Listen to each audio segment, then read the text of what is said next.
আমাকে বেশ কিছু মানুষ জিজ্ঞেস করে একজন নারীর অধিকার সম্পর্কে, বিশেষ করে তার শ্বশুরপক্ষের কাছে তার কি অধিকার আছে সে সম্পর্কে। আমি কিছু মূল ধারণা সকলের কাছে উপস্থাপন করতে চাই। প্রথমত, ইসলামে যে কোনো সম্পর্ক কিছু অধিকার ও কর্তব্যের ভিত্তিতে স্থাপিত। একজন পুরুষ হিসাবে আমার স্ত্রীর প্রতি আমার কিছু কর্তব্য রয়েছে, ঠিক যেমন আমার প্রতি তার কিছু দায়িত্ব রয়েছে। আর আমার বাবা মায়ের প্রতি আমার কিছু দায়িত্ব রয়েছে, ঠিক যেমন আমার প্রতি তাদেরও দায়িত্ব আছে। তাদের কাছে আমার কিছু অধিকার আছে। এখন এক্ষেত্রে মূলনীতি হলো, আপনি যে কোনো একটি সম্পর্কের অধিকার আদায় করতে গিয়ে অন্য আরেকটি সম্পর্কের অধিকার ক্ষুণ্ণ করতে পারবেন না।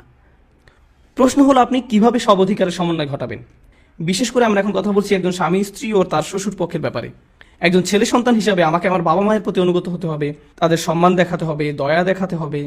তারা আমার কাছে যাই চায় তা পূরণ করতে হবে, যদি না তারা আমাকে ইসলামের বাইরে কিছু করতে আদেশ দেয় কিংবা আল্লাহকে অমান্য করতে আদেশ দেয়। অন্যদিকে আমার স্ত্রীকেও তাদের প্রতি সম্মান দেখাতে হবে, সাধারণ শিষ্টাচার দেখাতে হবে, কিন্তু তাকে তাদের বাধ্যগত হয়ে চলতে হবে না। আর স্বামী হিসাবে আমি যদি আমার বাবা মায়ের সেবা তার কাছে দাবি করি, তাহলে আমি তার প্রতি অবিচার করছি। স্ত্রীকে তার নিজের বাবা মায়ের প্রতি কর্তব্যশীল হতে হয়। তার তো নিজের অভিভাবক রয়েছে, এরা তার নিজের অভিভাবক নয়, আপনার অভিভাবক। যেটা সত্য কথা, রক্তের বন্ধনে যে সম্পর্ক হয় আর বিয়ের বন্ধনে যে সম্পর্ক হয় তা মোটেই এক নয়। তো স্বামী হিসাবে আপনার স্ত্রীর কাছে আপনার বাবা মায়ের সেবা আশা করা এক ধরনের অবিচার, আর ইসলাম তা সমর্থন করে না। এমন কোনো নীতিও দেয়া হয়নি এ ব্যাপারে। কিছু মানুষ জিজ্ঞেস করে, কিন্তু আপনাকে তো আপনার স্বামীর আনুগত্য করতে হবে, সে যাই বলুক না কেন। এটাও সম্পূর্ণ সত্যি নয়। আমরা কোনো মানুষেরই এতটা বাধ্যগত নই যে সে যাই করতে বলুক না কেন তা করতে হবে। আমি আমার বাবা মায়ের আনুগত্য করতে পারবো না তারা যা বলবে তার সবকিছুর ব্যাপারে। আমার বাবা মা যদি আমাকে স্টুডেন্ট লোন নিতে বলতেন, যা সুদের ভিত্তিতে দেওয়া হয়, আমি এটা করতে পারি না। এতে আল্লাহর অবাধ্যতা রয়েছে। আর এমন হয় মাঝে মাঝে যে আপনাকে সম্মানের সাথে আপনার বাবা মায়ের অবাধ্য হতে হবে, কারণ তারা অযৌক্তিক কাজ করতে বলছে। এরকমও হতে পারে আপনার বাবা মা আপনাকে বলছেন লোন নিতে, যা সুদের ভিত্তিতে নেওয়া হচ্ছে না, কিন্তু তিনি আপনাকে এমন ব্যবসায় যেতে বলছেন যার ব্যাপারে আপনি নিশ্চিত যে আপনার বেশ ক্ষতি হবে। আপনি নিশ্চিত জানেন যে এই ব্যবসা কোনোভাবেই চলবে না, অথচ তিনি চাইছেন আপনি আপনার জীবনের সব পুঁজি সেই ব্যবসায় ঢেলে দিন। সেই মুহূর্তে আপনার বাবা মায়ের কথা না শোনা তার অবাধ্যতা নয়। এভাবে ভাবলে চলবে না। বস্তুত অভিভাবকের বাধ্যগত থাকার অর্থ যৌক্তিকতার ঊর্ধ্বে নয়।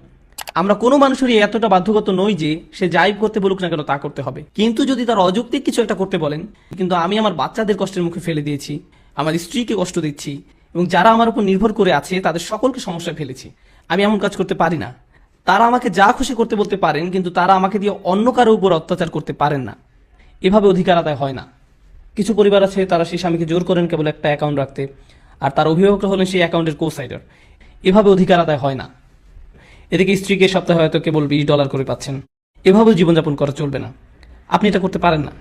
আপনি আপনার স্ত্রীকে বিয়ে করেছেন, আপনি তার ওয়ালি হয়ে তাকে তার বাবার কাছ থেকে নিয়ে এসেছেন। আপনাকে এখন তার প্রতি সেসব কর্তব্য পালন করতে হবে যা তার বাবা তার প্রতি করে এসেছেন। কিন্তু এখানে ঘরে সকলে তার সাথে দ্বিতীয় শ্রেণীর মানুষের মতো আচরণ করে, যেন শ্বশুর শাশুড়ির কাজের মেয়ে কিংবা আপনার বোন অথবা অন্য কারো কাজের মেয়ে। এটা চরম প্রতারণা, এবং এটা এমন এক বিষয় যার ব্যাপারে আপনাকে আমাকে শেষ বিচারের দিন জিজ্ঞেস করা হবে। অন্যদিকে অন্য ধরনের চরমপন্থাও আছে। একদিকে আমরা দেখি বউকে বাড়ির কাজের মেয়ের মতো বানিয়ে ফেলা হয়েছে, যা চরম অবমাননাকর। কোনোভাবেই যা ইসলামে গ্রহণযোগ্য নয়। ইসলাম আপনার কাছে এমন কিছু প্রত্যাশা করেনি, এটা আপনার পরিবার চেয়েছে। কিছু ব্যাপারে আপনাকে পরিবারের সকলের সঙ্গে নিয়ে সিদ্ধান্ত গ্রহণ করতে হবে। সুম্মা লা তুসআলুন্না ইয়াওমাইদিন আনিন নাঈম। তোমরা যেসব নিয়ামত ভোগ করো সেই ব্যাপারে তোমাদের জিজ্ঞাসা করা হবে। আমার স্ত্রী, আমার সন্তান সন্ততি, বাবা মা, এরা সবাই আল্লাহর নিয়ামত যা আমি উপভোগ করি, তাই আমার উচিত তাদের অধিকার আদায় করা। তো আমি প্রার্থনা করছি যেন এই কথাগুলো যেন সব ভ্রান্ত ধারণা কিছুটা হলেও হ্রাস করে, যারা ভাবে যে এটা আসলে ইসলামেরই আদর্শ। ইসলাম এই ব্যাপারে এমন কিছু বলেনি, এটা কেবলই সাংস্কৃতিক অপচর্চা। যেভাবে মেয়েদের সাথে আচরণ করা হয়ে থাকে, কুরআন একে সমর্থন করে না। রাসূল সাল্লাল্লাহু আলাইহি ওয়াসাল্লাম সুন্নাহ কোনোভাবেই একে সমর্থন করে না।